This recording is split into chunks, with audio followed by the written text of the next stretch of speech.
Assalamualaikum warahmatullahi wabarakatuh. Saya adalah Angelly Borsalagi dengan IPM 2021520025,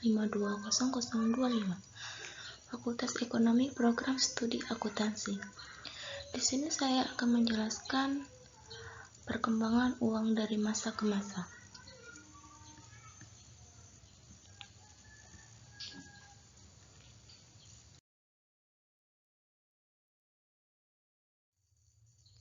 Uang adalah instrumen perekonomian yang sangat penting. Hampir semua kegiatan ekonomi sangat bergantung pada instrumen ini yang antara lain berfungsi sebagai alat tukar ataupun alat bayar.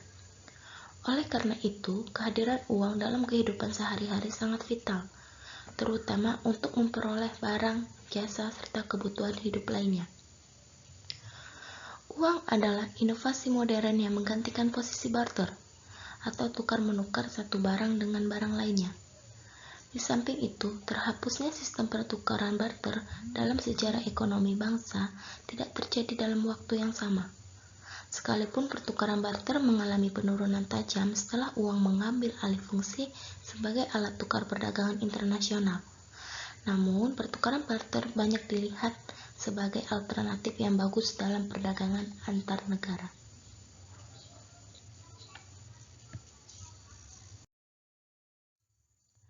Uang secara umum adalah sesuatu yang dapat diterima secara umum sebagai alat pembayaran dalam suatu wilayah tertentu atau sebagai alat pembayaran utang atau sebagai alat untuk melakukan pembelian barang atau jasa. Dengan kata lain, uang merupakan suatu alat yang dapat digunakan dalam suatu wilayah tertentu.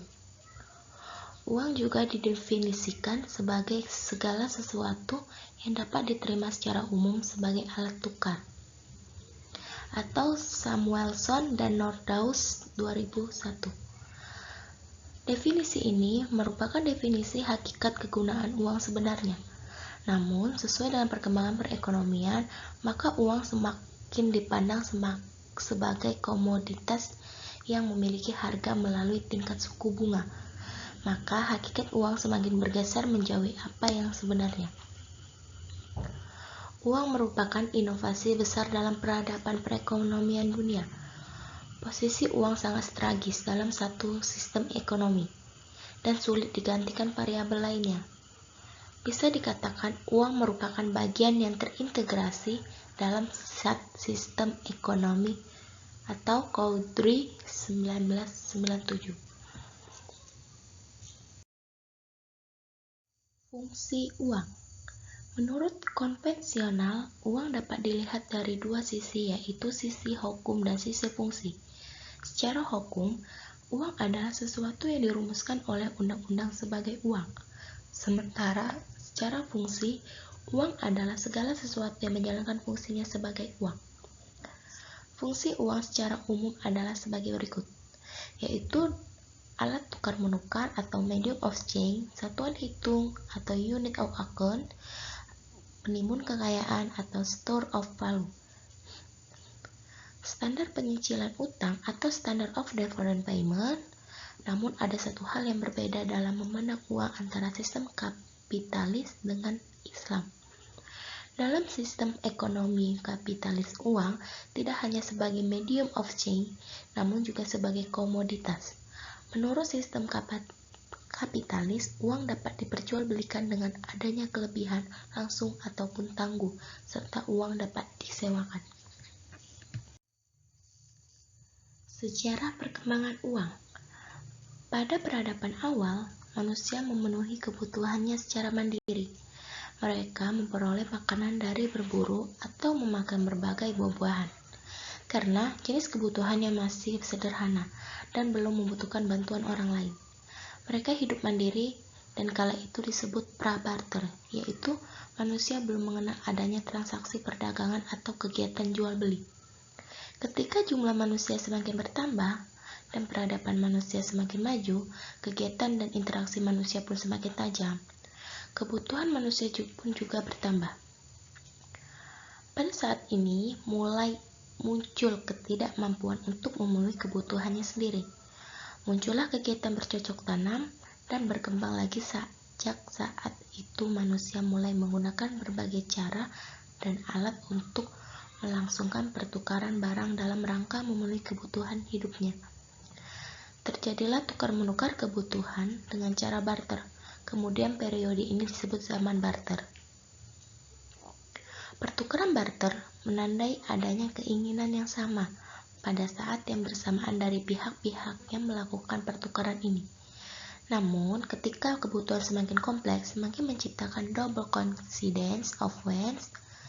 Ketika seseorang membutuhkan beras sedangkan hanya memiliki garam, dan pihak lain yang tidak membutuhkan garam yang dibutuhkan daging, sehingga syarat terjadinya barter tidak terpenuhi.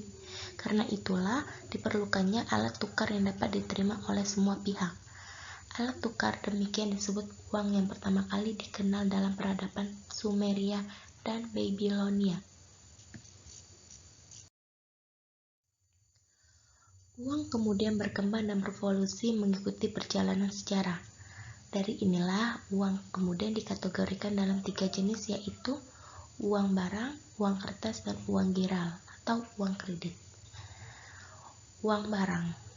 Uang barang adalah alat tukar yang memiliki nilai komoditas atau bisa diperjualbelikan apabila barang tersebut digunakan bukan sebagai uang.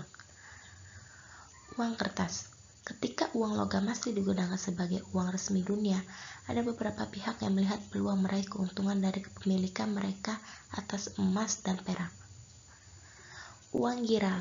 Uang giral adalah uang yang dikeluarkan oleh bank-bank komersial melalui pengeluaran cek dan alat pembayaran giro lainnya.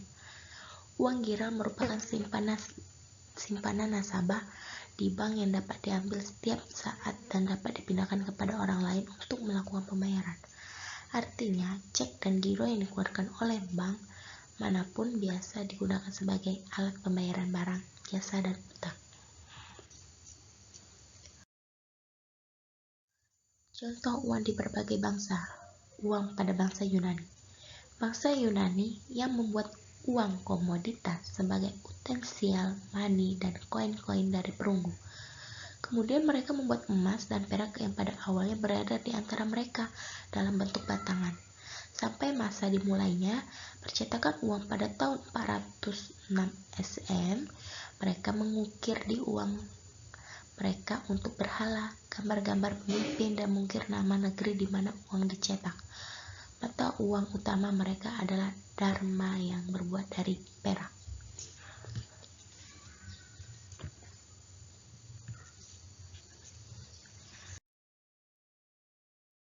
Sekian, terima kasih. Itulah sedikit penjelasan dari saya tentang uang dari masa ke masa.